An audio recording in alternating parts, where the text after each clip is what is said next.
বাচ্চাদেরকে বুঝতে হবে। একটা বাচ্চারে না বুঝলে আপনি তাকে কন্ট্রোল করতে পারবেন না। আচ্ছা, এখন বাচ্চাকে বুঝবো কিভাবে? বাচ্চাকে বোঝার জন্য তার সাথে কথা বলতে হবে। বাবা-মাদের হচ্ছে মেইন সমস্যা আরকি। বাবা-মারা বাচ্চাদেরকে সময় দিচ্ছে না। গোসল করে একজন খুব সুন্দর করে কাপড়টা শুকাইতে দিছে। খুব সুন্দর, তো সবার চেয়ে ভালো লাগতেছে তোমার কাপড়টা। পরের দিন দেখবেন কি সবার কাপড় সুন্দর করে রাখছে। মানে ওরা প্রশংসা পাইতে চায় আরকি। প্রযুক্তি নির্ভর হওয়া উচিত। কিন্তু এখন মাদ্রাসা সেক্টরটা প্রযুক্তি থেকে অনেক পিছায়। দুষ্ট বাচ্চাদের একটা ট্যালেন্ট থাকে। মানে ওদেরকে যদি আপনি ঠিক করতে পারেন, ওরা মনে করেন কাঁপায় দিবে আরকি। মানে একদম কাঁচা ভাষায়। আমাদের যুগের বাচ্চাদের বোঝার ক্যাপাসিটি আর এখনকার যুগের বাচ্চাদের বোঝার ক্যাপাসিটি দুইটা দুই রকম। আচ্ছা। তো একটা বাচ্চাকে আপনি মেরে কোনোদিনও ঠিক করতে পারবেন না। আচ্ছা। অসম্ভব। প্রত্যেকটা মানুষের বয়সের একটা চাহিদা আছে। ৩ থেকে ১৫ বছর বয়স, তাদের বয়সের চাহিদা হচ্ছে দুষ্টামি করা। এরপরে ধরেন ২০ থেকে ৩৫ বছর পর্যন্ত যারা বয়স, তাদের বয়সের চাহিদা হচ্ছে সেক্সুয়াল কিছু বা শারীরিক চাহিদা, জৈবিক চাহিদা। এরপরে ৩৫ থেকে ধরেন ৫০, ওদের একটা চাহিদা হচ্ছে রিলেশনশিপের চাহিদা, যে তার একটা ওয়াইফ হবে, একটা ফ্যামিলি হবে, বাচ্চা কাচ্চা হবে, এরকম একটা চাহিদা। ৫০-এর উপরে যাদের বয়স, তাদের একটা চাহিদা হচ্ছে, বয়সের চাহিদা হচ্ছে রিলিজিয়াস চাহিদা, ধর্মীয় একটা ব্যাপার। সে যে ধর্মের হোক, সে একটু মানে ধর্মের প্রতি বা ইবাদতের প্রতি মানে ঝুঁকে যায় আর কি।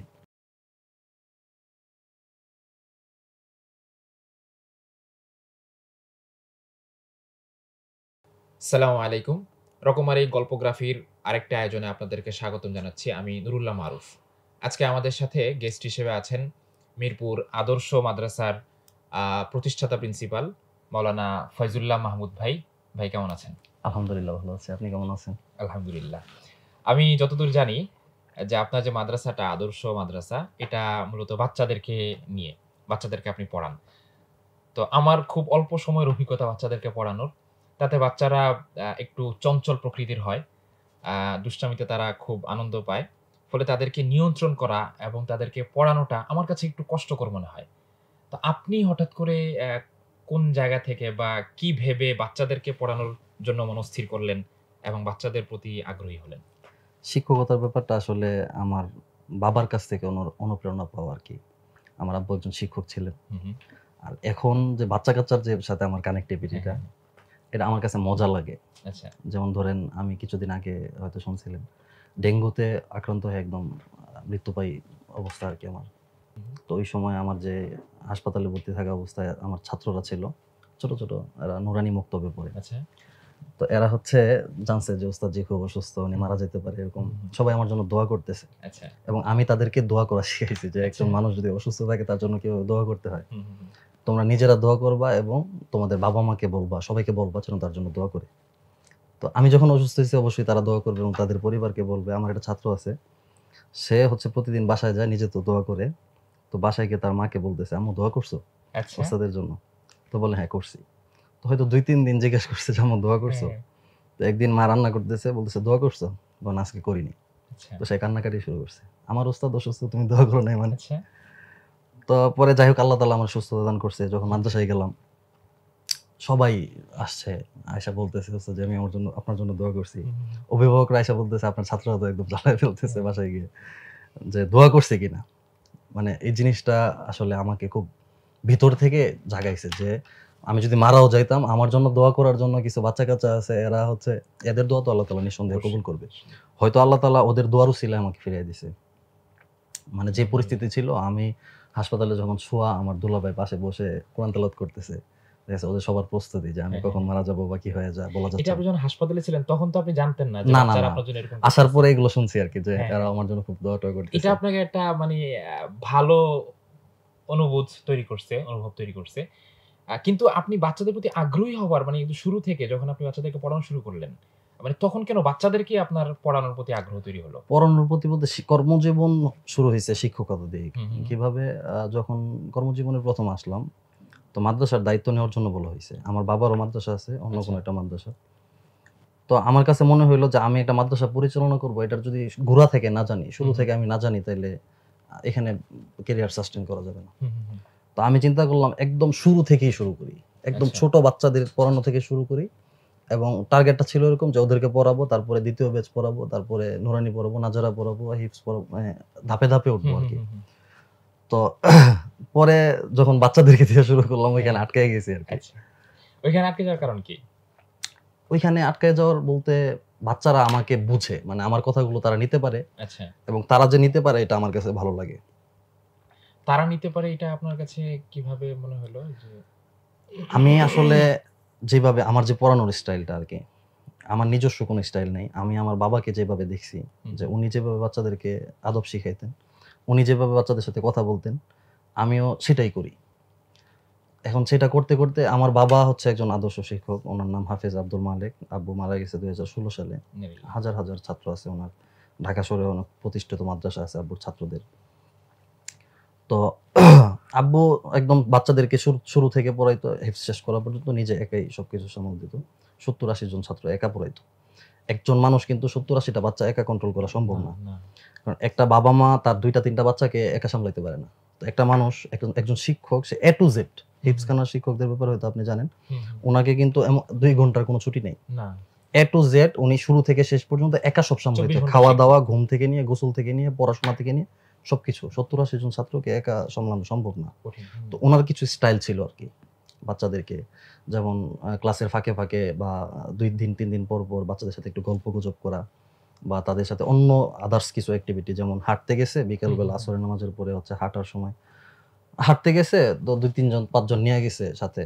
ঠিক আছে, আব্বু হাঁটতেছে, ওরাও হাঁটতেছে, তো বলতেছে এক পারা তেলাওয়াত করো। আচ্ছা।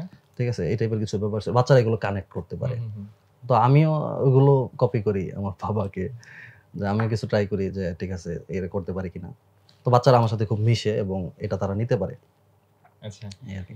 এমনিতে সাধারণত মানুষ বাচ্চাদেরকে যেই কারণে পড়াতে বা নিয়ন্ত্রণ করতে বিব্রত হয় বা একটু মানে বেগ পেতে হয়, আপনি আসলে আপনার মধ্যে কোন, কোন বিষয়গুলো আপনি এপ্লাই করেন বলে মনে হয় যে যার ফলে আপনাকে বিব্রত হতে হয় না বা আপনাকে বেগ পেতে হয় না এবং বাচ্চারা আপনাকে খুব ভালো বুঝতে পারে বলে মনে হয়? এটা হচ্ছে কি, আপনি যখন একটা বোতলের মুখা লাগাইতে যাই, হুম, হুম। আপনি চেষ্টা করবেন এটা যদি এটা স্বাভাবিক থাকে তাইলে সহজে লেগে যাবে। হুম, হুম, হুম। বুঝতে পারছেন? আর যদি এটা বাঁকা-তেড়া হয় তাইলে কিন্তু আপনি এটা খুব শক্তি প্রয়োগ করা এটা লাগাইতে পারবেন না। বাচ্চাদের বিষয়টা এরকম। ওদের সাইকোলজি যদি আপনি বুঝতে পারেন, হুম, হুম, হুম। ওরা কি চাচ্ছে এটা যদি আপনি বুঝতে পারেন, ওদেরকে নিয়ন্ত্রণ করা সহজ। কিন্তু ওদেরকে যদি আপনি বুঝতে না পারেন, আর আপনি যত বল প্রয়োগ করেন, যত মোটিভেট করার চেষ্টা করেন, হবে না। তাদেরকে আপনাকে বুঝতে হবে। বাচ্চাদেরকে বুঝতে হবে। হুম, হুম। একটা বাচ্চারে না বুঝলে আপনি তাকে কন্ট্রোল করতে পারবেন না। আচ্ছা, এখন বাচ্চাকে বুঝবো কিভাবে? বাচ্চাকে বোঝার জন্য তার সাথে কথা বলতে হবে। আচ্ছা। আমি একজন শিক্ষক, হ্যাঁ? এখন শিক্ষক মানে কি? যে শিক্ষা দেয়, যে গুরু, হুম, হুম, হুম। ঠিক না? তো শিক্ষক শিক্ষা দিবে কিভাবে? বাচ্চারা তাকে প্রশ্ন করবে, সে উত্তর দিবে। তখন একটা বাচ্চার যে নিড, সেই নিডটা যখন শিক্ষককে বলবে, সেই জিনিসটা সে ফিল আপ করতে পারবে। কিন্তু বাংলাদেশের সিস্টেমটা উল্টা। শিক্ষক ছাত্রকে প্রশ্ন করতেছে। আচ্ছা। ঠিক আছে? ছাত্রকে বলতে হয়। আর উনি শুধু তার যে সিলেবাস আছে এটা কমপ্লিট করতেছে। সে বাচ্চার সাথে কানেক্ট করতে পারে না। বিব্রত হয় এই কারণে। কিভাবে আরো একটু ক্লিয়ার করে বলি। ধরেন একটা বাচ্চা হচ্ছে ক্লাসে বসে শিস বাজায় দিছে। দুষ্টামি করে না? আপনি তো শিক্ষকতা করছেন, বুঝেন। শিস বাজায় দিয়েছে, আপনি বোর্ডে লিখতেছেন। একটা হোয়াইট বোর্ডে লিখতেছেন। পিছনে ঘুরে তাকাইছেন, এই শিস বাজাইছে কে? কেউ কিন্তু বলবে না যে অমুকে, মানে ওরা ভয়ে হোক বা দুষ্টামি করে হোক বলতে যাবে না। আচ্ছা, এখন আপনি যদি একজন শিক্ষক হয়ে বলেন যে এই শিস বাজাইলো কে? এটা বলতে হবে। এখন ফাইনালি ওরা বলেই না, আপনি তো আরো বিব্রত হবেন, লজ্জিত হবেন। এখানে আপনি যদি তাদেরকে ঘুরে বলেন, আরে কে বাজাইছে এটা? আবার বাজাও তো। এখানে কিন্তু শিস বাজানোর একটা দুষ্টামি। এটা জায়েজ না জায়েজের বিষয় বলতেছি না। একটা দুষ্টামি করছে। কে বাজাইছে? বাহ, খুব ভালো শিস বাজাইতে পারো তো। আচ্ছা ঠিক আছে, গুড, চলো আবার আমরা ক্লাসে ফিরি। আচ্ছা, এখন শিক্ষককে কিন্তু বিব্রত হইতে হচ্ছে না। কথাটা বুঝতে পারছেন কিনা? কিন্তু এর ফলে তো সে আবার বাঁচাবে। তখন না না না না না, আপনি যখন তার সাথে কানেক্ট করে যাবেন, ঠিক আছে, সে যখন বুঝবে যে এটা দিয়ে আপনি উত্ত্যক্ত হন নাই, হ্যাঁ, এটা মানে ফ্রেন্ডলি হইছেন, এটার জন্য তাকে অ্যাপ্রিশিয়েট করছেন, পরের বার সে যেন ছোট না হইতে হয়, সে যেন মানে তাকে যে একটু সম্মান দিলেন বা তার জন্য একটু আনন্দ দিলেন, এই জিনিসটা সে ধরে রাখতে চাবে। কিন্তু একটা মানে ছোট বাচ্চার কি এই বোধ কাজ করে? হ্যাঁ, যে আমাকে অনেক বুঝে বাচ্চারা। অনেক বুঝে মানে কি, ধরেন আমি আমার বাচ্চাদেরকে ৪-৫টা বাচ্চা আছে এখন এমন যে ওদের বয়স কম, ৮ বছর ৭ বছর, ওরা পুরা ক্লাস পরিচালনা করতে পারবে। যদি কোনো কারণে আমি বাইরে যাই, একটা বাচ্চা সব পারে। ঠিক আছে? আমরা দেখি না, ধরেন কিছু, কিছু ছেলে মেয়ে আছে, ওরা যেমন আমার ১৭ বছর বয়সে বাবা মারা গেছে। ১৭-১৮ বছর বয়স। তো আমার অবস্থা ছিল এরকম, আমি আমাদের কি জমি জমা আছে, কি আছে কোনো কিছু চিনি না। কিন্তু পরিস্থিতির উপরে পড়ে হচ্ছে আমি আমার পুরো সংসারের দায়িত্ব নিয়ে নিছি।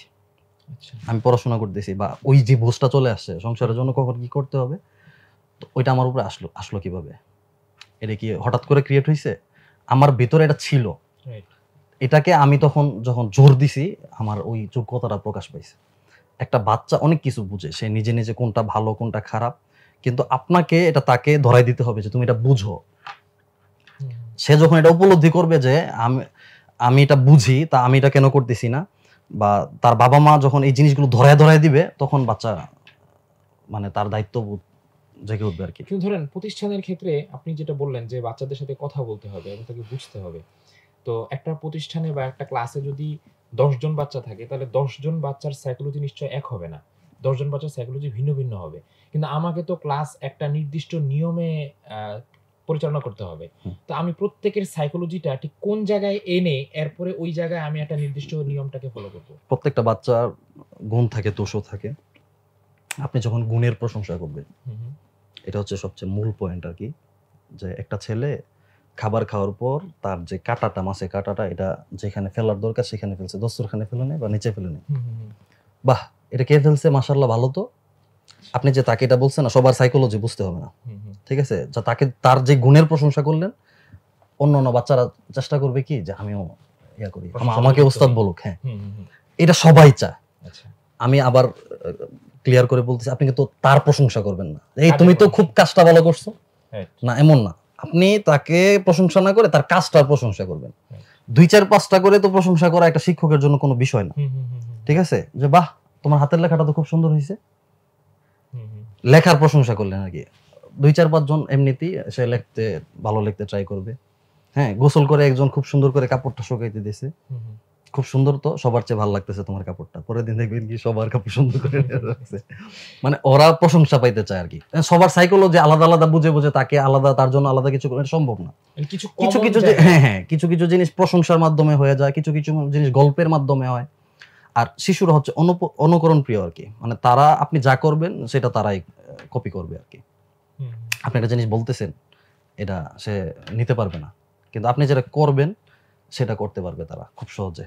মানে তাকে হচ্ছে নির্দেশ দিয়ে করানোর চেয়ে ওই সেম কাজটা আমি করে তাকে দেখাইলে এটাতে সে বেশি ধরেন আপনি একটা বাচ্চাকে বলতেছেন যে তুমি খাবারের পর এই প্লেট পরিষ্কার করে খাবা। হুম, হুম, হুম। ঠিক আছে? এটা বারবার বলতেছেন কিন্তু আপনি নিজেই প্লেট পরিষ্কার করে খাচ্ছেন না, তাড়াহুড়ো করতেছেন। আপনি তাকে বলতেছেন যে খাবারের সময় কথা বলবা না। হুম, হুম, অহেতুক কথাবার্তা বলবা না। আর আপনি দুনিয়ার ১৪ আলাপ শুরু করছেন ফোনে। হুম, হুম, হুম। মনে হচ্ছে যে আমি তো শিক্ষক, আমি ব্যস্ত, কিন্তু না, বিষয়টা এমন না। বাচ্চারা এগুলো দেখতেছে যে আপনি নিজে তো ফোনে কথা বলতেছেন। আপনি নিজে ১০ জনের সাথে কথা বলতেছেন। রাইট। কিন্তু আপনি তাকে বলতেছেন কি যে তুমি এটা করো, এটা করো, এটা করা যাবে না, এটা করা যাবে না। কিন্তু আপনি আবার এই কাজগুলো করতেছেন। তো এগুলো আচরণ নষ্ট হয়ে যায়। অধিকাংশ শিক্ষকরা কি করে? সে নিজে মনে করেন ইম্পসিবল কিছু বিষয় আমরা আমাদের ওস্তাদকে বেশি দেখছি। কিছু উস্তাদ এমন আছে যে সে জীবনে এটা করে নাই। বলতেছে কি আমি তো ছাত্র জীবনে এটা করে ফাটায় ফেলছি। আচ্ছা। মানে তাদের কাছে এইভাবে হালকা হওয়া যাবে না। ন্যাচারাল কথাবার্তা বলা উচিত আরকি। একজন শিক্ষক হিসাবে বা একজন অভিভাবকও, যে তোমাদের বয়সে তো আমরা এটা করছি। এখন সে যদি বুঝতে পারে যে আপনি এটা করেন নাই। কারণ আপনি এখনই করতেছেন। তো এই বলা নিজেকে মূল্যহীন করা আরকি। মানে তাহলে কি শিক্ষকতা অথবা বাচ্চাদের ক্ষেত্রে প্যারেন্টিং এর জন্য মানে নিজেকে আগে বদলে ফেলাটা খুব জরুরি।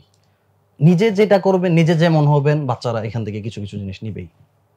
রাইট। আমি যদি অলস হই, তাহলে তো আমার বাচ্চা অলস হবে বা আমার ছাত্র অলস হবে। ব্যাপারটা আমি কেমন? আমি যদি অলস হই, এখন মনে করেন সব মানুষ তো এক না। হুম, হুম। একজন শিক্ষক অলস, সে তার ছাত্রের কাছে তার অলসতাটা প্রকাশ না করা উচিত। আচ্ছা।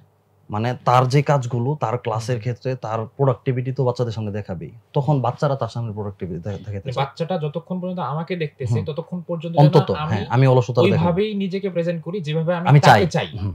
রাইট। এটা একটা ভালো কথা বলছেন। আচ্ছা আমরা জানি যে আপনার বাবা একজন শিক্ষক ছিলেন এবং বাবারা সাধারণত সন্তানের ১ম শিক্ষক হয়ে থাকেন। তো আপনার বাবা আপনার ক্ষেত্রে কেমন শিক্ষক ছিলেন? আমার বাবা আমার ক্ষেত্রে শিক্ষক ছিলেন হচ্ছে উনি আ কিছু দৃশ্য দেখাইতো আমাকে। মানে কিছু দৃশ্য থেকে আমাকে শিক্ষা দিত। যেমন উনি আমাকে একটা শিক্ষা দিবে যে নৌকায় ভ্রমণ করার সময় আমি কোথায় বসবো বা কি বিষয় মাথায় রাখবো, এটা উনি শিখাইতে চায়। খুব সম্ভবত ২০০৬ সালে হইতে পারে। আমার জন্ম ৯৯ ৬-৭ এরকম হবে। একটা পত্রিকা আমার আব্বু বালিশের নিচে রেখে দিছে। আচ্ছা। তো আমি যখন রুমে গেলাম, মাদ্রাসার অফিসে আব্বু থাকতো, তো ওই রুম থেকে ওই বালিশের নিচ থেকে পত্রিকাটা বের করছে, বের করে বলতেছে যে এটা পড়ো, মানে আমাকে দিয়ে আবার রিডিং পড়াইতো। তো আমি একটু একটু করে পড়ার চেষ্টা করতেছি। তো ওইখানে নিউজটা ছিল এরকম, নরসিংদী জেলা রায়পুরা থানার মির্জারচর, হয়তো গ্রামটার নাম হবে, ওই গ্রামে নৌকা ডুবে অনেকগুলো মানুষ মারা গেছে। আচ্ছা, এখন যেই জায়গায় মানুষগুলো মারা গেছে ওই জায়গায় হচ্ছে কি, মানে এত কোম্পানি ছিল যে ওরা যদি সবাই দাঁড়াইতো সোজা হয়ে, তাহলে হয়তো তাদের মানে তারা বেঁচে যেতে পারতো আর কি, মানে তাদের নাক গলা উপরে থাকতো। কিন্তু ওরা মারা গেছে কি কারণে, ওরা কেউ ভয়ে ভাবছে এখানে অনেক পানি, একজনকে একজন ধরে টানাটানি করে মারা গেছে। তো উনি আমাকে বলতেছে যখন তুমি নৌকাতে বসবা, যদি নৌকা ডুবে যাওয়ার সম্ভাবনা থাকে বা যাই হোক, তুমি জানালার কাছে বসবা। বসার পরে আমাকে ছোটবেলা সাঁতার শিখাইছে। তো প্রথমে তুমি নৌকা থেকে বের হয়ে সাঁতরায় দূরে চলে যাবা। আচ্ছা। দূরে গিয়ে তারপরে তুমি দেখবা যে কাকে হেল্প করতে পারো। আচ্ছা। ঠিক আছে, সেইখান থেকে আবার আয়সা কেউ একজনকে টেনে নেওয়ার চেষ্টা করবা, হেল্প করার চেষ্টা করবা। কিন্তু তুমি যদি ওইখানেই দাঁড়ায়, তুমি তো সাঁতার জানো, তুমি ভেসে আসো, ওইখানেই যদি তুমি দাঁড়ায় থাকো, তাহলে তোমাকে পানির নিচে যে ডুবে যাচ্ছে, সে মারা যাচ্ছে, সে যা পাবে তা ধরে বাঁচার চেষ্টা করবে, তোমার পা ধরে টানবে, সে নিজেও মারা যাবে, সে তো ডুবে গেছে অলরেডি, আর তুমি তো একজন মানুষের ভর নিয়ে বেঁচে থাকতে পারবে না। এই জিনিসটা শিখাইছে কোত্থেকে? এই শিক্ষাটা আমার এখন 2006-07 এরকম ছোট, অনেক ছোট ছিলাম যখন আমি রিডিং পড়তে কষ্ট হয়, যে আচ্ছা তাহলে পানিতে একটা কঠিন বিষয়, এটা উনি আমাকে একটা পত্রিকা পাইছে, উনি মনে হইলো যে এই জিনিসটা আমাকে শিক্ষা দিতে পারে। আরেকদিন আমাকে একটা লঞ্চের ঘটনা শোনাচ্ছে, যে একটা লঞ্চের মধ্যে অনেকগুলো মানুষ, তারা হচ্ছে বৃষ্টি নামতেছে, ঝড় আসতেছে, ওই অবস্থায় পানি ঢুকতেছে ভিতরে, তো দরজা জানালার জন্য বন্ধ করে রাখে। এটা নিয়ে ঝগড়া হচ্ছে, কেউ বলতেছে দরজা জানালা খোলা থাক, কারণ যে কোনো সময় লঞ্চ ডুবে যেতে পারে, কেউ বলতেছে যে দরজা জানালা বন্ধ থাকবে, কারণ ভিজে যাচ্ছে। তো এই তর্কাতর্কির মাঝখানে এখন অধিকাংশ মানুষ হচ্ছে দরজা জানালা লাগানোর পক্ষে। তো সিদ্ধান্ত হয়েছে যারা দরজা জানালা লাগানোর পক্ষে না, তারা বাইরে চলে যাবে। আচ্ছা। তো কেউ আর বাইরে যাচ্ছে না, একজন শুধু বের হয়ে চলে গেছে, আর বাকি সবাই দরজা জানালা বন্ধ করে দিচ্ছে, সিটকানি লাগাই দিছে। শেষে ঘটনা কি হয়েছে, লঞ্চ চলতে চলতে একবার বাতাসের ধাক্কায় একদম মনে করেন লঞ্চ ডুবে উল্টায় গেছে। উল্টানোর পরে আমি পত্রিকায় দেখানো, আব্বুর দেখানো ওই ছবিটা, লাশগুলো সারি সারি করা, এবং প্রত্যেকটা মানুষের মাথায় সাদা কাপড় দিয়ে বাঁধা।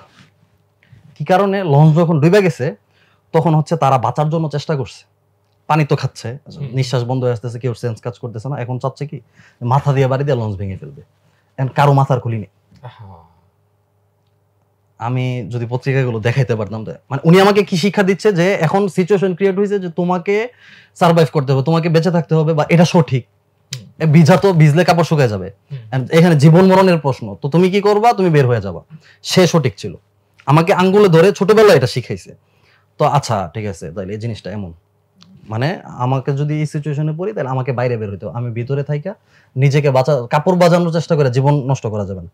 উনি কেমন করতো, ধরেন রাস্তা দিয়ে হাঁটতেছি, হ্যাঁ, মানে জুতা ছেঁচড়া ছেঁচড়া হাঁটতেছি, তো আমাকে বলতেছে আচ্ছা খুব খেয়াল করে তো, মানে আমরা দুজন কিভাবে হাঁটি, হাঁটতেছি, কিছু পাইছো? আমি কই না, 1 মিনিট পরে। কিছু পাও না? আচ্ছা আবার 1 মিনিট খেয়াল করো। দুজন কিন্তু হাঁটতেছি, কি কয়, মানে আমি পাখির ডাক, আমি পাইছি পাখি ডাকতেছে বা কিছু একটা, তখন না হয় নাই, আবার অনেকক্ষণ পরে বলতেছি কি, তো খেয়াল করে দেখো তো এখন তোমার জুতার আওয়াজ হচ্ছে, আমার জুতার আওয়াজ হয় না। আমি হঠাৎ করে জুতার আওয়াজ বন্ধ করে দিছি।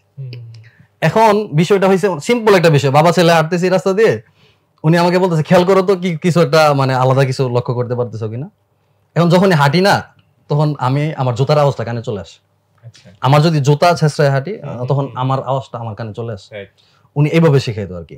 পানি নিয়ে আসছি, মানে আমার বলতেছে 1 গ্লাস পানি দাও, তো পানি নিয়ে আসার পরে না, পানি দেওয়াটা হয় না, তো উনি আমারে বসাইছে, উনি মাদ্রাসা মুহতামিম ছিল, তো এরকম ধরেন গদি, সামনে হচ্ছে ডেস্ক দেওয়া, তো উনি আমাকে এখানে বসাইছে, তুমি আমার মতো করে বসো, কেউ নাই ক্লাসে, ওরা খাইতে গেছে বাচ্চারা, তো আমি বসছি হুজুরের মতো, উনি পানিটা নিয়ে সুন্দর করে ধরে দুই হাঁটু বিছায় বসছে, বসে 2 হাতের সামনে পানি লাগাই দিছে, বলছে এবার তুমি আমার এইভাবে দাও। তো আব্বু আবার বসছে, বসার পরে আমি পানি নিয়ে আসছি, আমার 3 বার হয়নি, হয়তো একটু পানি পড়ে গেছে, আমি তাড়াহুড়া করে বসছি, আবার নিয়ে আসো, আবার বসছি। এখন যদি আমাকে কেউ 1 গ্লাস পানি দিতে বললে আমি মিস্টেক করবো না। তো একটা বাবা, একটা শিক্ষক, সে চাইলে একটা বাচ্চাকে একদম ধরে ধরে এই জিনিসগুলো শিখাইতে পারে, শিখানোর বিষয় না, জীবনেই হয়ে যায়। এখন আমি যে এক্সট্রা কিছু বাচ্চাদেরকে শিখাইতে পারতেছি, আমার কোনো যোগ্যতা নেই।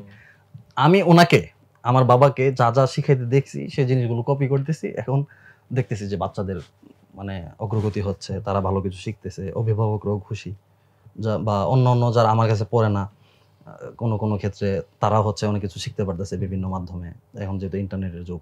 আপনারা কয় ভাই বোন? আমরা 2 ভাই 5 বোন। আচ্ছা, আপনি বড় ভাই নাকি? হ্যাঁ, আমি বড়, ভাইয়ের মধ্যে আমি বড়। আমার বড় একজন বোন আছে। আপনার ছোট ভাই আর আপনার বাবাকে কতদিন পেয়েছেন? আমার ছোট ভাই হচ্ছে 12-13 বছর বয়স, তখন আব্বু মারা গেছে। ও আচ্ছা। আপনার যে উপলব্ধি আপনার বাবার কাছ থেকে পাওয়া শিক্ষাগুলো নিয়ে বা আপনার বাবাকে দেখার যে চোখ, আপনার ছোট ভাইয়ের ক্ষেত্রেও কি এমন? ও 12-13 বছর বয়সে আসলে তেমন একটা বাচ্চারা বুঝে না। কিন্তু উনি এমন একজন বাবা না, ছিল। কিন্তু আপনি তো ৫-৬ বছর বয়সের অনেক কিছু না, না। এখনো রিলেট করতে পারেন। এখন দেখেন 5-6 বছর বয়সটা রিলেট করতে পারি কে 15-16 বছর বয়সে উনাকে দেখছি। হুম, হুম, হুম। ঠিক আছে? আমি যখন আমার 14 বছর বয়স, 15 বছর বয়স, তখন একটা মাহফিলে গেছি। হুম, হুম। ও মাহফিলের সভাপতি আমার আব্বু। আসার সময় অনেক ঝড় তুফান হইছে রাস্তা দিয়ে। তখন আব্বু হচ্ছে চোখে একটু কম দেখতো। 250-300 পাওয়ারের চশমা ছিল। তো লাইট-টাইট নাই।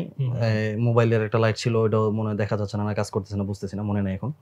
তো রাস্তা দিয়ে যখন আসতেছি যে ঘটনাটা, তো আমি আব্বুরে বলতেছি কি আপনি আমার কাঁধে হাত দেন। মানে আমি একটু দেখতেছি। হ্যাঁ, হ্যাঁ, হ্যাঁ। রাত্রে 1টা-2টা হবে তখন। মাহফিল থেকে বাসায় খুব সম্ভবত 4-5 কিলো রাস্তা। রাস্তায় কাদা-টাদা। তো দেখে হাঁটতে হইতেছে। তখন আব্বু আমার কাঁধের উপরে যখন হাত রাখছে, তখন আমি কান্না করতেছি। আমার 14-15 বছর বয়স, তখন আমি কান্না করতেছি যে আল্লাহ, মানে আমার বাবার যে লাঠি বানাইছো, এটা যেন আমি জীবনের শেষ পর্যন্ত আমি ওনার লাঠি হয়ে থাকতে পারি। মানে ওই অনুভূতি জাগতেছে। উনি এমন একজন বাবা ছিল। আমার সব ভাই বোন যে যত ছোটই হোক তাদের এই অনুভূতি আছে। একটু কম আর বেশি, মানে তারা হচ্ছে, আমি তো একটু বুঝ হওয়ার পরেও পাইছি, একটু বুঝ হওয়ার পরেও পাওয়ার কারণে অনেক কিছু হচ্ছে আমি আরো বেশি রিয়েলাইট করতে পারি। তারা হয়তো একটু কম রিয়েলাইট করতে পারবে। আপনার বাবার এই ব্যাপারগুলো থেকে আপনি এখন বর্তমান যে সমস্ত বাবা-মারা আছেন, যারা মোটামুটি প্যারেন্টিং নিয়ে অনেক সমস্যা। মানে বাবা-মাদের হচ্ছে মেইন সমস্যা আরকি। বাবা-মারা বাচ্চাদেরকে সময় দিচ্ছে না। আচ্ছা। আমি আমার বাবার কাছ থেকে সময় পাইছি। ইভেন আমার আব্বা একজন মাদ্রাসার পরিচালক। উনি অনেক গম্ভীর। উনাকে এত মানুষ মানতো। এলাকার যত আলেমরা, এই ভিডিও তো পাবলিশ হবে, সবাই দেখবে, আমাদের এলাকার উলামায়ে কেরামরাও দেখবে। সব আলেমরা, আমার আব্বা ছিল শুধু হাফেজ, এবং মাওলানা, মুফতি, আরো বড় বড় শায়েখ যারা, সবাই ওনাকে মুরব্বি মানতো। যে কোনো কিছু একটা করলে এলাকার মধ্যে বা সবাই এসে পরামর্শ নিত। উনি যোগ্যতার ক্ষেত্রে মানে শুধু কোরআনের হাফেজ, আলেম না, মুফতি না, কিছুই না, কিন্তু আরো যারা বড় পর্যায়ে আছে সবাই এসে ওনার কাছ থেকে পরামর্শ নিত। উনি হচ্ছে কি মানুষকে সময় দিত এবং ওনার নিজের সন্তানকেও সময় দিত। উনার মতো এক ব্যক্তি যাকে হচ্ছে সবাই মানতেছে, সবাই মুরব্বি মানে, সে আমাদের সাথে বসে বসে মোবাইলে গেম খেলতো। আচ্ছা, কিভাবে? ধরেন 5 জন বসছে, আমরা ভাই বোন 5 জন বসছে, সিম্পনি একটা মোবাইল ছিল, ওই মোবাইলে একটা বিমান, ওই যে গুলি করে, আর অনেকগুলো নামে ছোটবেলায় একটা গেম ছিল অনেক পপুলার। এটা হচ্ছে যে একবার মানে যার বিমান একবার ব্রাস্ট হবে, শেষ, আবার আরেকজন। আব্বু বসে আমাদের সাথে সাপ খেলতাম। আচ্ছা, মানে মনে হয় যে কি নেশা, কিন্তু উনি সময় দিত আমাদেরকে। আচ্ছা, সময় দেওয়া উচিত, কিন্তু এখনকার বাবা মারা দিচ্ছে না সময়। আমি প্রায় সময় বলি যে আপনি, অধিকাংশ বাবা মা হলো কি দায়িত্ববান, মানে তারা দায়িত্ব পালন করতেছে। সে বলতেছে কি যে তোমার জন্য আমি কি না করি, আমি তোমাকে সেরা স্কুলে পড়াচ্ছি, 30,000 টাকা মাসে বেতন দিচ্ছি, তোমাকে 10টা টিউশনি পড়াচ্ছি, তুমি যখন অসুস্থ হয়েছো অ্যাপোলোতে নিয়ে ভর্তি করাইছি, ভালো হাসপাতালে চিকিৎসা দিচ্ছি, তোমার জন্য এই করতেছি সেই করতেছি। সে সময় দিচ্ছে না। সে সময় না দিয়ে এত কিছু কইরা তো লাভ নাই।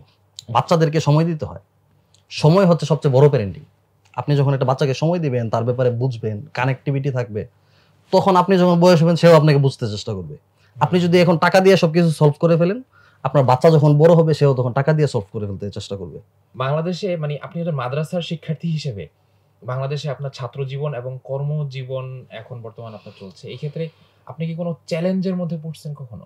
হয় না যে মাদ্রাসার শিক্ষার্থী হিসেবে আমাদের যেহেতু শিক্ষাগুলো নানামুখী, বিভিন্ন ভাগে বিভক্ত।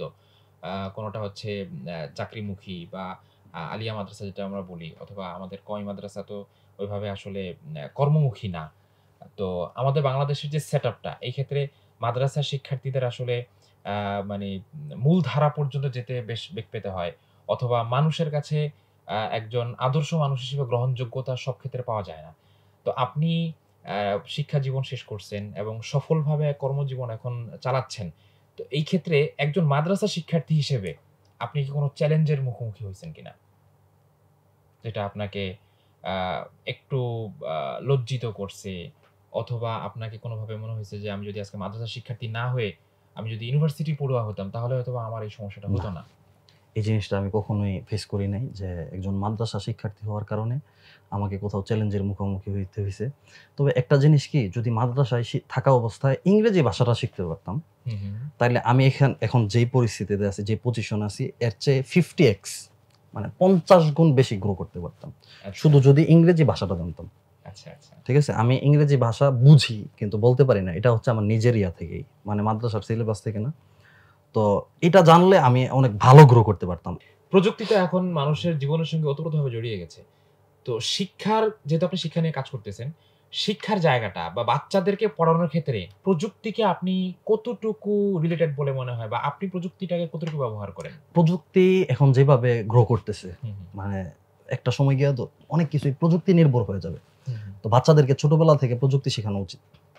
যেমন অন্তত আমি চিন্তা করতেছি আমার বাচ্চারা হিপস শেষ করতে করতে সে টাইপিং, মানে মাইক্রোসফট ওয়ার্ড, এক্সেল, অফিস ম্যানেজমেন্টের যে কাজগুলো, হিসাব নিকাশ থেকে নিয়ে সবকিছু সে মানে হিপস শেখার ভিতরে এগুলো কমপ্লিট করে ফেলবে।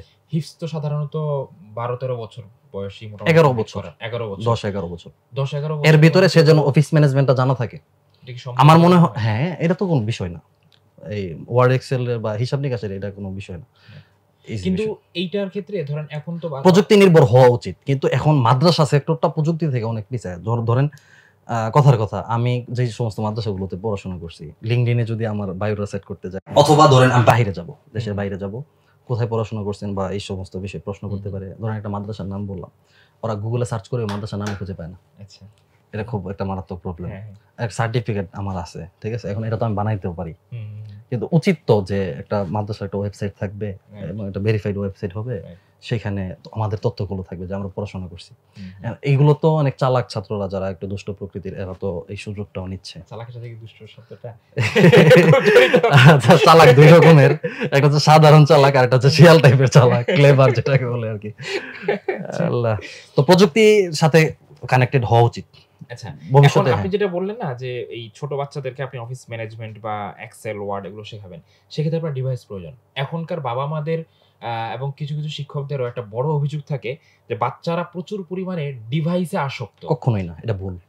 আচ্ছা, এটা বাচ্চারা ডিভাইসে আসক্ত না, ডিভাইসে আসক্ত বাবা মা। আচ্ছা, ঠিক আছে, সে সারাদিন মোবাইল টিপে, বাচ্চা যখন মোবাইল ধরছে, তুমি মোবাইল ধরলা কেন? আচ্ছা, তোমার হাত থেকে মোবাইল দেখে সে মোবাইল ধরা শিখছে, সে মোবাইল পাবে কোথায়? এখন বলবে সে তার বন্ধুর কাছে পাইছে, তাহলে তার বন্ধুর বাবা মা ডিভাইসে আসক্ত। সে সারাদিন টিভি দেখে, সে সারাদিন মোবাইল দেখে, বাচ্চা যখন মোবাইল দেখে তখন শুরু হয় চুলকানি। শিক্ষক পর্যন্ত সে সারাদিন মোবাইল টিপতেছে, তখন বাচ্চা কি করবে? আপনি দেখতেছেন মোবাইল, বাচ্চাকে বলতেছেন মোবাইল দেখা যাবে না।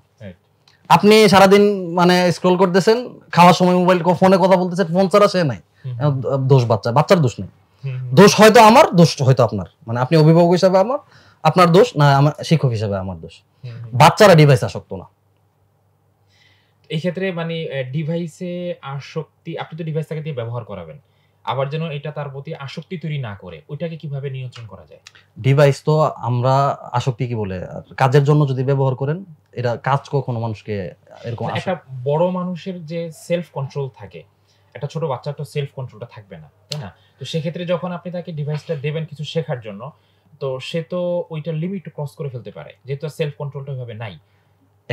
একটা বাচ্চাকে আপনি যদি দেন এন্টারটেইনমেন্টের জন্য, মানে একটা মানুষ, আমার সাথে অনেক অভিভাবক এই সমস্ত বিষয়ে পরামর্শ করে ফোনে, বা অনেকে আসে আমার অফিসে, যে আমার একটা বাচ্চাকে কি কি দেখানো উচিত। একজন তার ছেলেকে সবসময় গজল দেখায়, ঠিক আছে, বা ইসলামী মিউজিক, ইসলামী সঙ্গীত, এগুলো দেখায় উনি মনে করতেছে কি যে আমি তো খুব ভালো কাজ করতেছি, আমি তাকে ইসলামী সঙ্গীত দেখাচ্ছি। ঠিক আছে, সে একটা কাজ করলে আমি তাকে একটা ইসলামী সঙ্গীত দেখতে দেই। এখন উনি যে একটা ইসলামী সঙ্গীত দেখাচ্ছে, আবার জিজ্ঞাসা করছে যে কই দেখান, কই ইউটিউবে। উনি একটা ইসলামী সঙ্গীত দিয়ে চলে গেছে, বাচ্চা তো আবার গান দেখতেছে বা অন্য কিছু কার্টুন দেখতেছে। এখন আপনি তাকে, সে যতক্ষণ মোবাইল হাতে পাইছে, আপনি বুঝাইছেন কি যে ইউটিউব দেখো। আর আপনি মোবাইল দিয়ে কি করি, আমি স্মার্টফোন এখন মানে একদমই চালাই না, নর্মাল ফোন ব্যবহার করতেছি। আমি ল্যাপটপে সাধারণত একটু যদি কোনো কাজ থাকে ওইখানে করার চেষ্টা করি। ওইখানে আমি কি করি, ওয়ার্ডে একটু লেখালেখি করি, বা আমার যদি আমি আবার টিচার্স ট্রেনিং করাই, অভিভাবকদেরকেও ট্রেনিং করাই।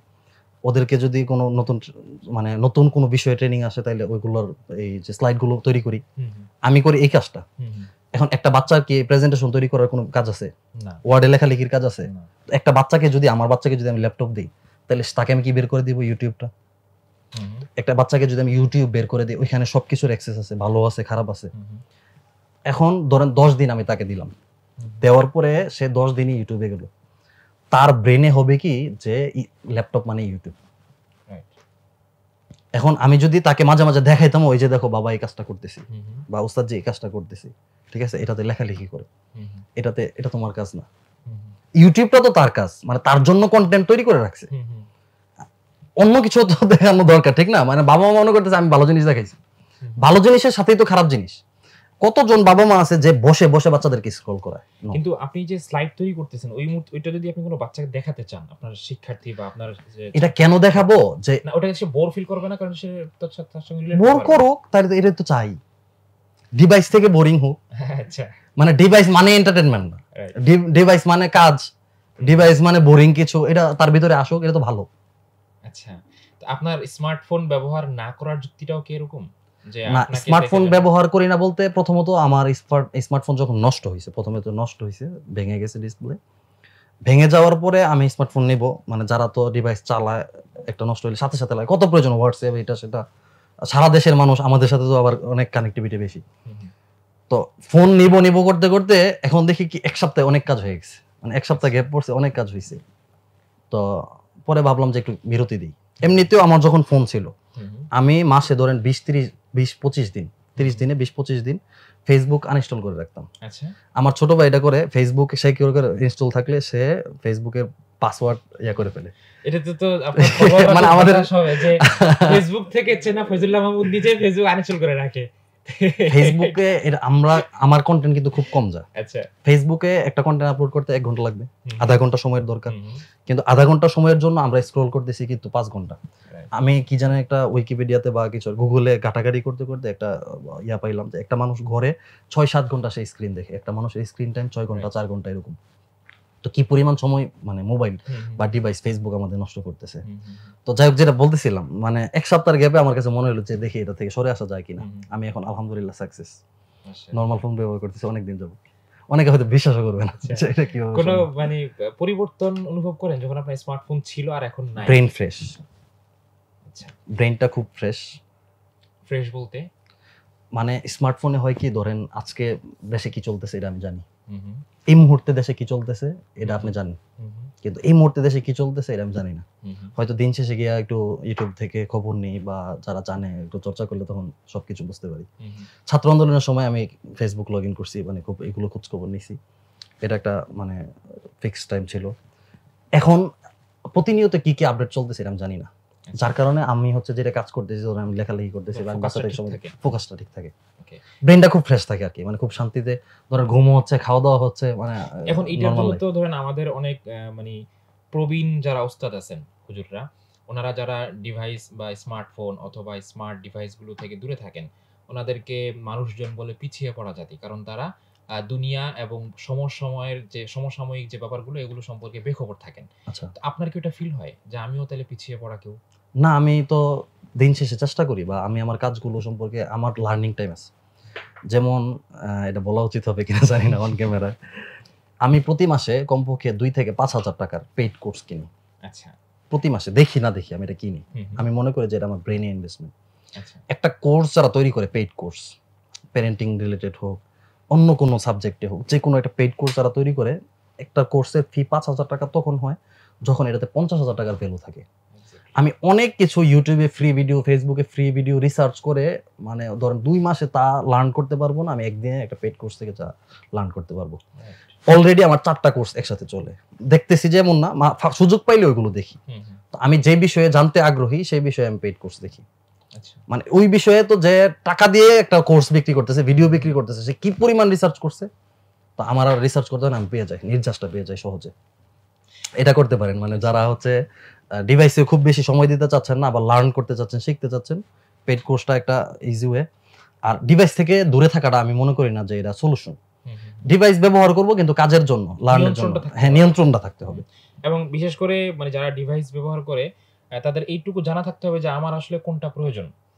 অনিয়ন্ত্রিত ব্যবহার মানুষকে যেটা প্রয়োজন না ওইটার প্রতিও আসক্ত করে ফেলে, বা ওইটার প্রতিও অনেক সময় নিয়ে যায়। তো আমি ফেসবুক ফ্রি প্ল্যাটফর্ম গুলো বয়কট করা উচিত, মানে ভালো কিছুর জন্য আর কি।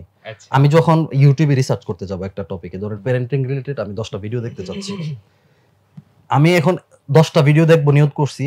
আমি যখন ইউটিউবে গেলাম তখন আমার ওইখানে তো সাজেস্ট করতেছে আরো মানে এত সুন্দর সুন্দর আকর্ষণীয় কিছু বিষয় আসছে। আমি ক্লিক করে এখন কখন জানি আমার 5 ঘন্টা চলে গেছে, যে হাই হাই আমার ঘুমের সময়টা চলে গেল। কিন্তু পেইড কোর্সের ব্যাপারে হয় কি যে আপনি এখান থেকে আর বের হওয়ার সুযোগ নেই। আর আরেকটা বিষয় থাকে যে আমি তো টাকা দিছি, এটা শেষ করতে হবে, কিছু পাই না আমার শেষ করতে জানতে হবে। হ্যাঁ ভাই, টাকার জন্য তো সবার একটা মায়া আছে।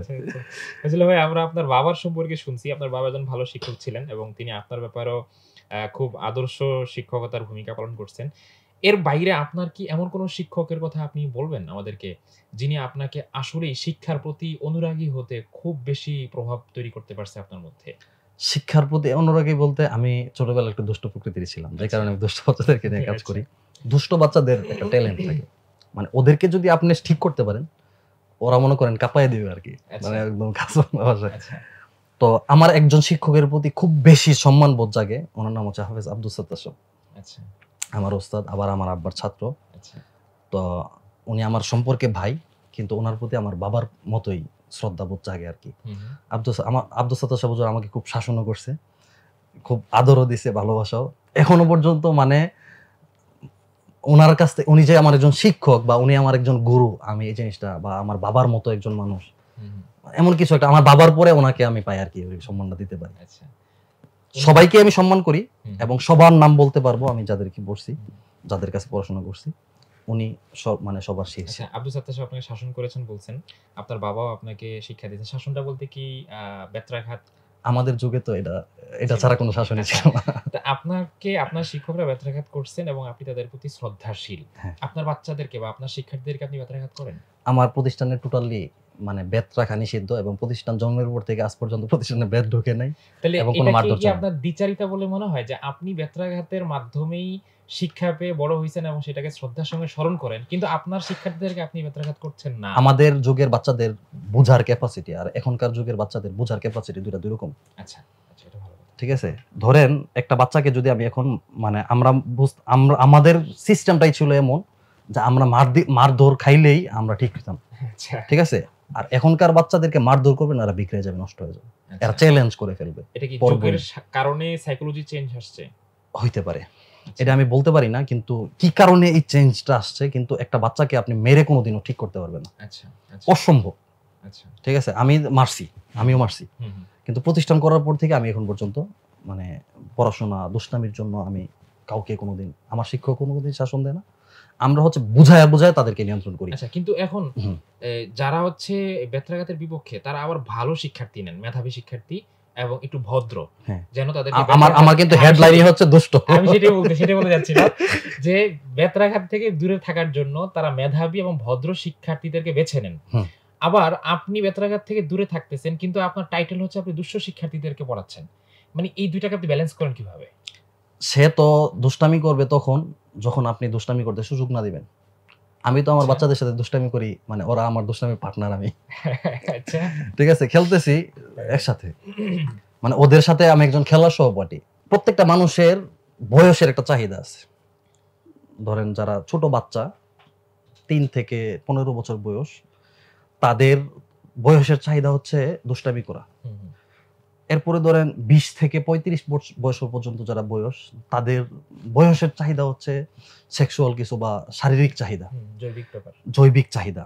এরপরে 35 থেকে ধরেন 50, ওদের একটা চাহিদা হচ্ছে রিলেশনশিপের চাহিদা, যে তার একটা ওয়াইফ হবে, একটা ফ্যামিলি হবে, বাচ্চা কাচ্চা হবে, এরকম একটা চাহিদা।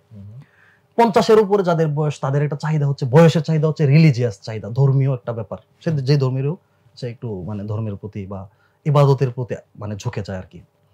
আচ্ছা, এখন একটা বাচ্চার চাহিদা হচ্ছে দুষ্টামির চাহিদা। সে যখন দুষ্টামি শুরু করছে, তার স্বাভাবিকভাবে বয়সের চাহিদা অনুযায়ী দুষ্টামি আসবে।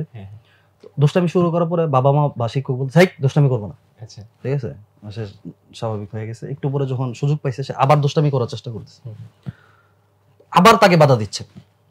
ঠিক আছে, এখন সকাল থেকে সন্ধ্যা পর্যন্ত তাকে শুধু আপনি শাসনের উপর চোখে চোখে রাখতেছেন, সে যেন দুষ্টামি করতে না পারে। আপনি সারাদিন দেখছেন কি, সে সারাদিন দুষ্টামি করছে, আর সারাদিন তাকে আপনি বুঝাইছেন বা ধমক দিচ্ছেন। সে দিন শেষে গিয়ে বলবে কি, আমি কোনো দুষ্টামি করি। করতে দেননি তো আমাকে। আমাকে তো দুষ্টামি করতে দেয়নি, Right. মানে এমন একটা ব্যাপার। এই জন্য বাচ্চাদেরকে তাদের চাহিদা অনুযায়ী একটু দুষ্টামি করতে দেওয়া উচিত। তাহলে হচ্ছে আচ্ছা, বাবা মার আচ্ছা, অভিযোগ সে এখন সারাদিন দুষ্টামি করে, আর হ্যাঁ, বাচ্চার অভিযোগ আমাকে সে দুষ্টামি দুষ্টামি করতে করতে দেন, অথচ সে সারাদিনই কিন্তু এটা করছে। আচ্ছা, সব বাচ্চারা কিন্তু এক না, রাইট। যে আচ্ছা একজন তো 5 মিনিট দুষ্টামি করছে, মানে একজনেরই 2-3টা ছেলে মেয়ে, এক ছেলে তো 5 মিনিট দুষ্টামি করে সে পড়তেছে, আরেক ছেলে 10 মিনিট দুষ্টামি করে তার হচ্ছে না। কেউ যদি এটা অ্যাপ্লাই করে তখন গিয়ে এটা মনে হবে আর কি। তো ওই সময় যেমন বয়সের চাহিদার অনুযায়ী টাইমিং থাকে, এরকম একটা বাচ্চা হচ্ছে কি ক্লাসে পড়তেছে, আমরা যে হেল্প ওখানে দিই, সে একটা খোঁচা দিছে একজনে, দিয়ে সে পড়তেছে, ঠিক আছে, ওর হয়ে গেছে খোঁচা দিয়ে দুষ্টামি চাহিদা পূরণ হয়ে গেছে। যারে খোঁচা দিয়েছে ওর তো হয় নাই, ওই খুব মারামারি করতেছে বা কিছু একটা করতেছে, এখন ওস্তাদ এসে করতেছে তুমি দুষ্ট, তুমি ইয়া করতেছো। একটু ওদেরকে বুঝতে হয়, ঠিক আছে, ওদেরকে দুষ্টামি করতে দিতে হয়, ওদেরকে খেলাধুলা করতে দিতে হয়। দুষ্টামি মানে কি ওরা ছিঁড়ুক, মানে কাগজ টাগজ ছিঁড়ে পেলো, তারপরে তাদেরকে দিয়ে পরিষ্কার করো, কিন্তু তাদেরকে ওপেনলি মানে চিল্লা ফাল্লা করতে দেন, শোরগোল করতে দেন, ঠিক আছে, তখন মজা পাবেন, মানে ওরাও মজা পাবে, আপনিও দুষ্টামি করে দেখবেন, ভালো লাগবে। এটা কি বাসা এবং প্রতিষ্ঠান দুই ক্ষেত্রে সব জায়গায় তার বয়সের চাহিদা তাকে পূরণ করতে দিবেন না। আপনি তো এটা ন্যাচারাল জিনিস, আপনি নদীকে থামাইতে পারবেন না, নদী তার গতিতে চলবে না, তার বয়সের চাহিদা বা এরা তার একটা স্রোত। এটা কিন্তু আমি কোনো জায়গায় পড়াশোনা করে বা কোথাও কারো কাছ থেকে শুনে না, এটা আমি রিয়েলাইজ করছি, অনুভব করে বলতেছি। আপনি আজকে একটা কথা বলছেন যে সব বাচ্চার দুষ্টামি টাইম এক হয় না। আমার 3টা বাচ্চা বা 4টা বাচ্চা বা আমার আন্ডারে আমার তত্ত্বাবধানে 20টা বাচ্চা পড়াশোনা করতেছে, তো আমি হচ্ছে এর মধ্যে 10 জন বা 5 জনের দুষ্টামির টাইমিং হচ্ছে 5 মিনিট, আর 10 জনের টাইমিং হচ্ছে 10 মিনিট। ক্লাস তো এক সময় শুরু হওয়া উচিত বা খাবারের সময় তো একসাথে হওয়া উচিত। না, এটা হচ্ছে আপনি বুঝে নেবেন আর কি, যে ও আচ্ছা এই ছেলেটা একটু দুষ্ট বেশি। হ্যাঁ, তো তাকে কি আমি সময় আগে থেকে শুরু করে দেব নাকি তাকে পরে টাইমিং বাড়ায় দিব? না, টাইমিং বাড়ায় দিব বিষয়টা এমন না, সবাইকে একটা টাইম দিলাম দুষ্টামি করার জন্য, ঠিক আছে। এরপরে কিছু কিছু বাচ্চা এমন না যে সবাই একদম ফেরেশতা হয়ে যাবে। কেউ যদি দুষ্টামি করে তাহলে আপনি বুঝে নেবেন যে আচ্ছা ঠিক আছে, ওর একটু একটু সুযোগ দিবেন আর কি। তৃপ্তি হওয়ার বিষয়, এটা তো এমন কোনো রোড ম্যাপ না, কিন্তু বিষয়টা বোঝানোর জন্য বলা হয়। হ্যাঁ, তাকে একটু সুযোগ দিবেন যে সে দুষ্টামি করে, দুষ্ট এই আর কি। আচ্ছা, আপনার এই প্রতিষ্ঠানটা তো একটু মানে ভিন্নমুখী বোঝা যাচ্ছে যে আপনি দুষ্ট বাচ্চাদেরকে নিয়ে কাজ করেন, আবার তাদেরকে আপনি প্রতিষ্ঠানের রুলস এর ভেতরে থেকেই দুষ্টামি করার সুযোগ দেন, আপনি নিজেও তাদের সাথে দুষ্টামি করেন বলছেন। তো এই যে মানে শিক্ষার এই জায়গা দিয়ে বা এই প্রক্রিয়ায় আপনার কি শিক্ষার মান উন্নয়ন হচ্ছে বা এইভাবে অন্য প্রতিষ্ঠানগুলো করতে পারে, এমনকি কোনো আপনার কাছে চিন্তাধারা আছে বা আপনার কি কোনো পরামর্শ সাজেশন আছে যে শিক্ষার মান উন্নয়নের জন্য আমার অভিজ্ঞতা থেকে আমি আপনাদেরকে এই 5টা পরামর্শ দিতে পারি, আপনারা যদি এটা অ্যাপ্লাই করেন তাহলে সে মাদ্রাসা হোক বা স্কুল হোক বা যেটাই হোক না কেন আপনারাও এই ক্ষেত্রে উন্নয়ন করতে পারবেন? লিডারশিপের একটা রোল আছে এক্ষেত্রে, হচ্ছে একজন টিম লিডার, সে তার যারা মানে অধীনস্থ 10 জন, তো এই 10 জনের মধ্যে দেখবেন কি অনেক সময় যারা বিশেষ করে একদম লিডারশিপ আছে তারা কথাটা রিলেট করতে পারবে, 10 জনকে 10টা কাজ দিছে, ঠিক আছে, এখন সে খুব গাইড করতেছে যে তুমি এটা করবা, তুমি এটা করবা, মানে এভাবে চালাচ্ছে, কিন্তু এটা না করে তারা কিন্তু খুব শ্রম দিচ্ছে, তারা তাদের কাজটা ঠিকঠাক মতো করার চেষ্টা করতেছে, এটা উঠায় আনতেছে, সারাদিন কাজ করতেছে, দিন শেষে রেজাল্ট আসছে এতটুকু। আর এই লিডার সে যদি উৎসাহ দেয় এবং সে যদি মানে হ্যাঁ ঠিক আছে গুড, আজকে কাজ হয় না, সমস্যা নেই, আমরা নেক্সট টাইম করব, তখন রেজাল্ট আসে এতটুকু। আচ্ছা, ঠিক আছে, যারা লিডার এরা রিয়েলাইট করতে পারে। বাচ্চাদের বিষয়টা কি, তাদেরকে যদি উৎসাহ দিয়ে পড়ানো হয়, একটা বাচ্চা যদি নিজে বুঝতে পারে, রিয়েলাইট করতে পারে যে আমাকে পড়তে হবে, আমি হাফেজ হব কেন, অনেকে জানে না, ঠিক আছে, মা বাবা স্বপ্ন দেখছে যে আমার ছেলের হাফেজ বানাবো, মানে জন্ম হওয়ার আগে নিয়ত করছে কি যে আমার ছেলের হাফেজ বানাবো, নিয়ে হেফজ ওখানে ভর্তি করাইছে। এখন যে শিক্ষক সেও চিন্তা করতেছে আমি তো হেফজ শেষ করছি, এখন কি করবো, ব্যবসা বাণিজ্য করার বেশি একটা টাকা পয়সা নাই, বিদেশ টিদেশ যাইতে পারতেছি না, অধিকাংশ শিক্ষকদের এই অবস্থা আর কি।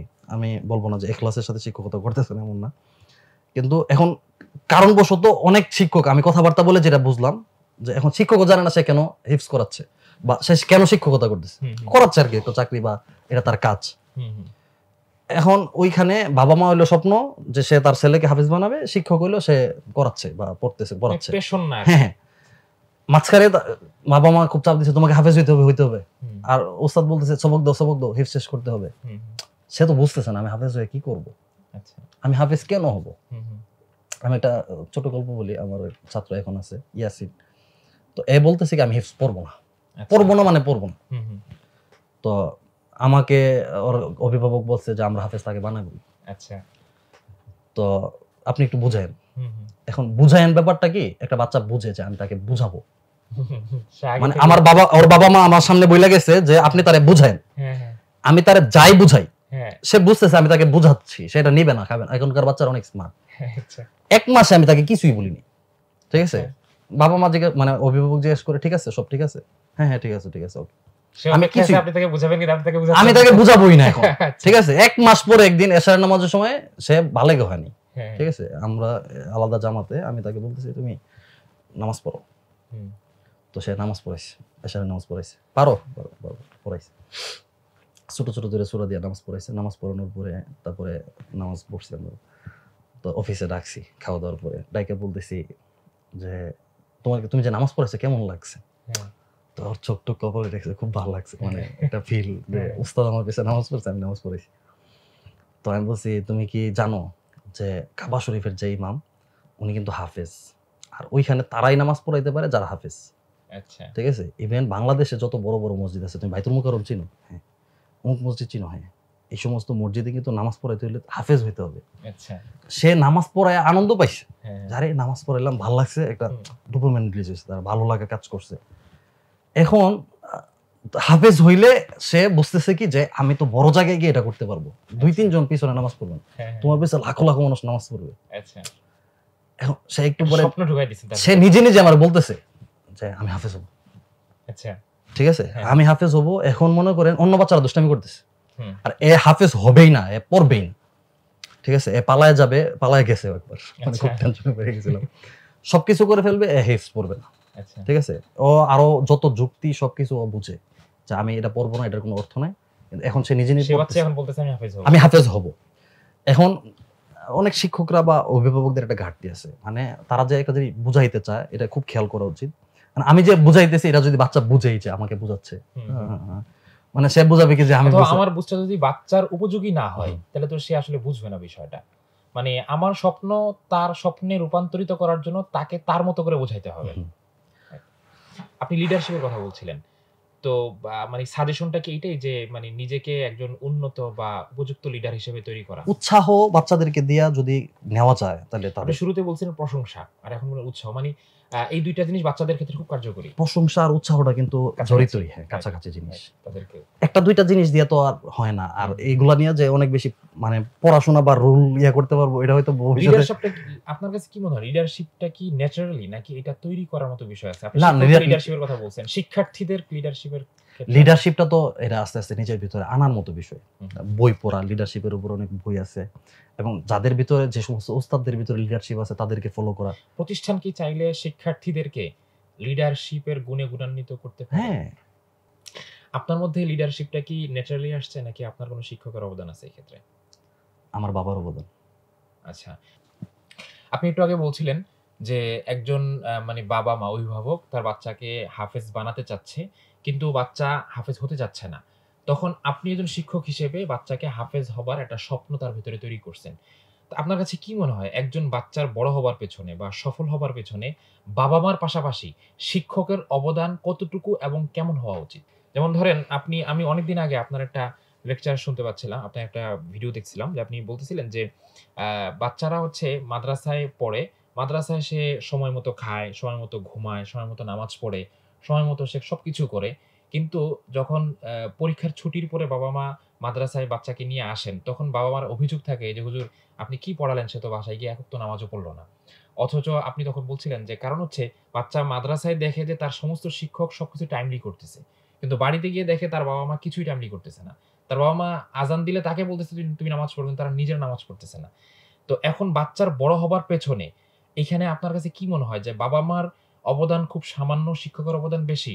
নাকি শিক্ষকের অবদান সামান্য, বাবা-মার অবদান বেশি? বা আসলে তাদের ২ জনের রোলটা কেমন হওয়া উচিত একজন বাচ্চার ক্ষেত্রে? দুইজনের রোলই 50-50 বা 100-100 হওয়া উচিত একটা বাচ্চার পিছনে। হ্যাঁ। আর একটা বাচ্চাকে শিক্ষক এবং বাবা-মা, সাধারণত শিক্ষক বাবা-মার গোলটা মিলে। হুম, হুম। বাচ্চার গোলটা তারা বুঝতে চায় না, বা বাচ্চাকে বাবা-মা এবং শিক্ষকের যে গোলটা এটা ঢুকাইতে চায় না। হুম, হুম। তারা ২ জায়গা থেকে প্রেশার ক্রিয়েট করে। ঠিক আছে? শিক্ষক বলতেছে যে তুমি এটা করো, বাবা-মা বলতেছে তুমি এটা করো। কারণ তাদের এটা গোল, এটা সে হুম, অ্যাচিভ হুম, করাইতে হবে। কিন্তু তার গোল এটা না। হুম। ১ম এ তার গোলটা ক্লিয়ার করানো উচিত। হ্যাঁ। যে তুমি এটা করলে এই বেনিফিট পাবা। ঠিক আছে? একটা এক্সাম্পল দেই যে ধরেন একজন লিডার, ঠিক আছে, সে তার জায়গা থেকে 10 জন, মানে একটা কোম্পানি, তার এখানে 10 জন শ্রমিক আছে। তো দেখবেন কি এক একটা শ্রমিক যেই পরিমাণ কাজ করতেছে, হ্যাঁ, তারা ওইখানে স্যালারি নিয়ে সন্তুষ্ট না, বা যে কোনো কারণে সে এখান থেকে বের হইয়া সে আরেকটা কিছু ধরে নিজে ব্যবসা প্রতিষ্ঠান শুরু করছে। সে ওই আগে হচ্ছে 4-5 ঘন্টা কাজ করলে ক্লান্ত হয়ে যেত, এখন নিজে যখন ব্যবসা শুরু করছে তখন 12 ঘন্টায় সে ক্লান্ত হয় না, এবং সে একা 10 জনের কাজ করতে পারতেছে। কিন্তু এর আগেও, এখন কিন্তু সে শ্রম দিচ্ছে, এর আগেও কিন্তু সে শ্রম দিচ্ছে, কিন্তু শ্রম দিয়ে সে আরেকজনের গোল অ্যাচিভ করতেছিল, যার কারণে তার ওইভাবে হচ্ছে না, সে চেষ্টা করে অল্পতে ক্লান্ত হয়ে যাচ্ছে। একটা বাচ্চা যখন আরেকজনের গোল নিয়ে দৌড়াবে, তার বাবা মার গোল অ্যাচিভ করার জন্য সে হাফেজ হবে, শিক্ষকের গোল অ্যাচিভ করার জন্য সবক দিবে, তখন সে অল্প পরে ক্লান্ত হয়ে যাবে, তাকে বারবার পুশ করতে হবে, বলতে হবে, এবং কাজ হবে না। যদি ওই গোলটাকে তার ভিতরে দেওয়া যায় যে তুমি হাফেজ হও, তুমি হাফেজ হইলে এই বেনিফিট, এটা যখন তার গোল হয়ে যাবে তখন সে মানে আরো ভালো কিছু হবে আর কি। অবদান দুইজনের সমান, এমন না যে শিক্ষকের অবদান কম, বাবা মার অবদান বেশি, আবার বাবা মার কাছে সন্তান থাকে কতক্ষণ, শিক্ষকের অবদান বেশি, এরকম না, দুইজনের অবদান আছে, কিন্তু দুইজন মিলে অবশ্যই গোলটা তাকে সেট করে দিতে হবে যে তুমি এটা করবা, নিজেদের স্বপ্নটা তার ভিতরে ঢুকাইতে হবে। আচ্ছা, আমি যদি উল্টা ভাবে বলি, ধরেন আমরা এখন উন্নত বিশ্বের ক্ষেত্রে যেটা দেখি যে বাবা মার নিজস্ব চিন্তা অথবা তার স্বপ্ন না, বরং তারা খেয়াল করে চেষ্টা করেন বা দেখার বা বোঝার চেষ্টা করেন যে বাচ্চার সাবকনশিয়াস মাইন্ড কোন দিকে ধাবিত, সে আসলে নিজেকে কোন জায়গাটা দেখতে চায়, এরপরে তারা তার জগৎটাকে ওইভাবে ক্রিয়েট করার চেষ্টা করেন। আমাদের দেশে এটা পশ্চিমা বিশ্বে, রাইট? হ্যাঁ, আপনি পশ্চিমা বিশ্বে এখন ধরেন বাংলাদেশে যে একটা পরিস্থিতি, বা আমাদের এশিয়া মহাদেশে যেটা চলতেছে, ইনফ্লুয়েন্সার বা ইউটিউবার, টিকটকার, এগুলো এখন খুব ফেমাস হচ্ছে। ওরা কি বলে যে পড়ালেখার কোনো দরকার নাই, হ্যাঁ তুমি টিকটক করো, এই যে দেখো আমি টিকটক করে এখন আমি প্রধানমন্ত্রীর সাথে ছবি তুলতেছি, বা আমি অনেক সাকসেস। সে মনে করেন গাড়ি টাড়ি এগুলো দেখাচ্ছে, শো অফ করতেছে। একটা বাচ্চা এটা দেখে সে কি ভাবতেছে যে ও আচ্ছা, মানে টিকটক করে মানে সফল হওয়া যায়। এখন সে গোল সেট করছে যে মানে আমিও টিকটক করব, বা আমি ইউটিউব করব, এগুলো করে তাহলে আমি অল্প সময় সফল হব। সে যদিও একটা পর্যায়ে পৌঁছাইছে, একটা বাচ্চা কি পারবে তার জায়গায় পৌঁছাইতে সম্ভব না। অ্যালগরিদমের কিছু ব্যাপার থাকে, বা অনেক এখন বিষয় থাকে। তো এখন পশ্চিমা বিশ্বে যেটা চলতেছে, ওরা হচ্ছে ইহুদি খ্রিস্টান, বা ওদের যে ধর্মীয় বা ওদের কালচার অনুযায়ী ওরা যেভাবে আগাচ্ছে, আমরা যদি বাংলাদেশ থেকে বা এশিয়া মহাদেশ থেকে এইভাবে চিন্তা করি, বাচ্চাদের ইয়াকে গোলকে প্রায়োরিটি দিই ওদের ছোটবেলায়, তখন বাচ্চারা ধ্বংস হবে।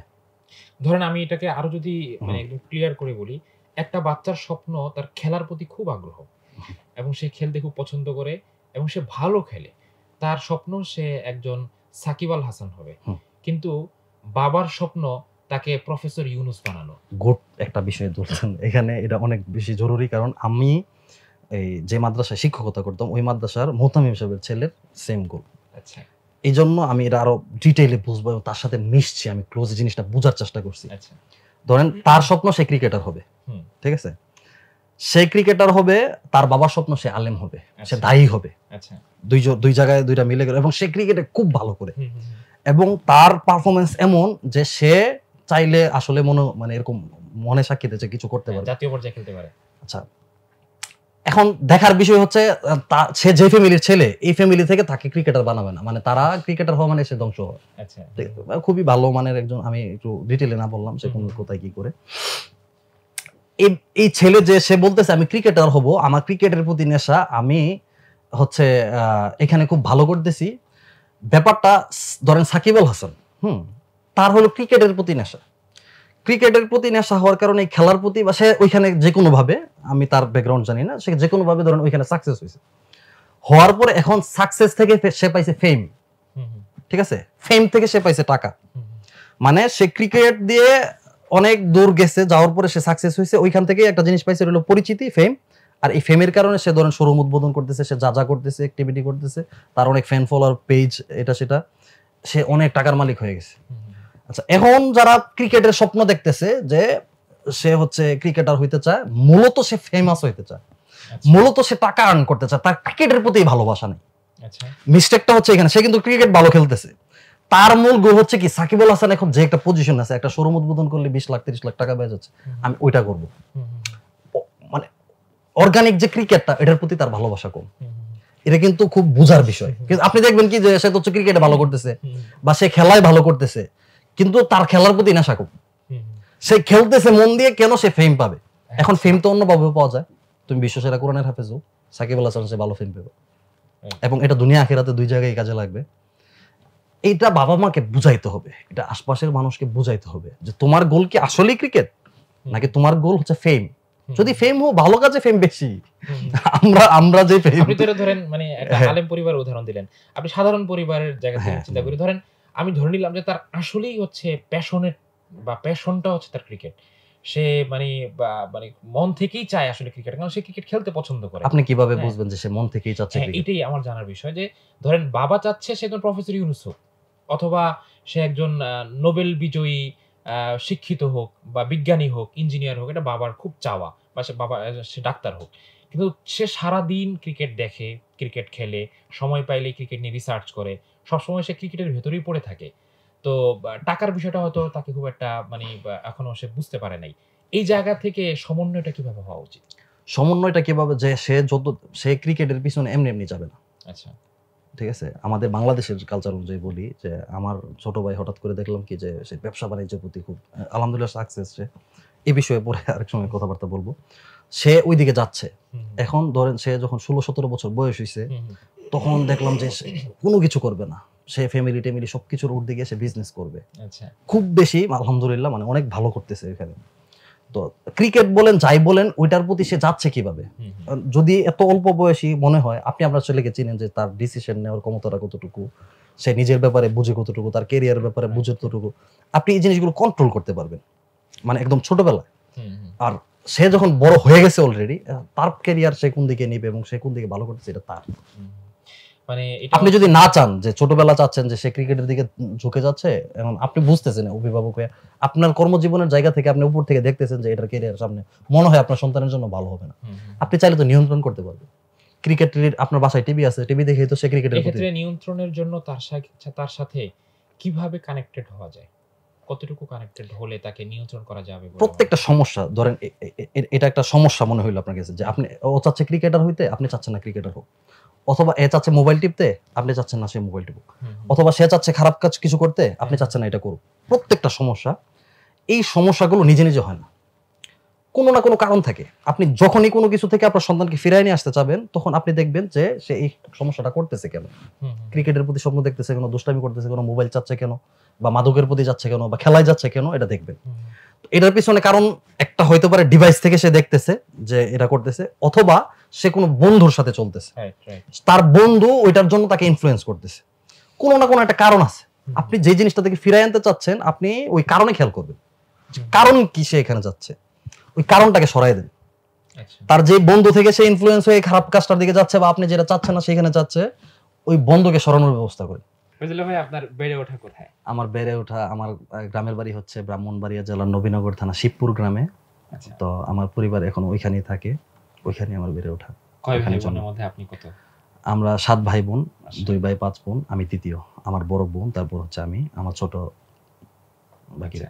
আপনি তো এখন আদর্শ মিরপুরে একটা মাদ্রাসার ফাউন্ডিং প্রিন্সিপাল হিসেবে আছেন, আপনার এমনি ভবিষ্যৎ পরিকল্পনা কি?